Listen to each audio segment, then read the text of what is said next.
حالت جنابت میں جس پر غسل فرض ہو، چاہے مرد ہو یا عورت ہو، وہ پہلے سحری کریں، روزہ رکھ لیں، یا پھر وہ پہلے غسل کر لیں؟ یہ ایک سوال تھا۔ دیکھیں اب اس کا جواب یہ ہے، حدیث مبارکہ میں آتا ہے، یہ حدیث صحیح بخاری میں، یہ حدیث صحیح مسلم میں موجود ہے۔ حضرت ابو بکر بن عبد الرحمن رضی اللہ عنہما یہ فرماتے ہیں کہ میں اپنے والد کے ساتھ حضرت ام المومنین عائشہ صدیقہ رضی اللہ تعالی عنہا کی خدمت میں حاضر ہوئے، اور یہی سوال ہم نے بی بی صاحبہ سے کیا، تو حضرت ام المومنین عائشہ صدیقہ رضی اللہ تعالی عنہا نے ارشاد فرمایا کہ میں گواہی دیتی ہوں کہ رسول اللہ صلی اللہ علیہ وآلہ وسلم کو اگر احتلام سے ہی نہیں بلکہ جماع سے حالت جنابت میں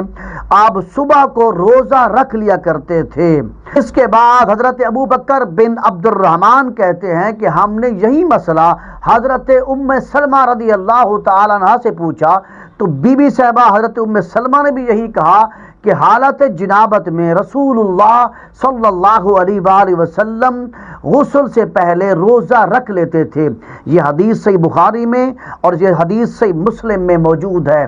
اس حدیث سے معلوم ہو گیا کہ اگر کسی مرد پر یا کسی عورت پر غسل فرض ہو اور وہ روزہ رکھنا چاہتے ہیں تو ان کو چاہیے کہ وہ نماز جیسا وضو کر کے روزہ رکھ لیں، پھر اس کے بعد غسل کر کے صبح کی نماز ادا کر لیں۔